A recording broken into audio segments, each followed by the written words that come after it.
అందరికీ నమస్కారం. Good morning. నాకు తెలుగు కొంచెం నేను ఇంగ్లీష్ తెలుగులో మిక్స్ చేసి మాట్లాడతాను. నా పేరు ప్రదీప్ రెడ్డి. జేఎం సినీ ఫ్యాక్టరీ అనే ఒక ప్రొడక్షన్ కంపెనీ స్టార్ట్ చేసేవారు.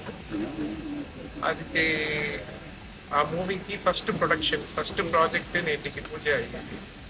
చాలా అద్భుతంగా అయ్యింది. With God's grace. చాలా పెద్ద ఏపీస్ ఫ్యామిలీ ఫ్రెండ్స్ అందరూ వచ్చి బ్లెస్ చేసి సపోర్ట్ చేసి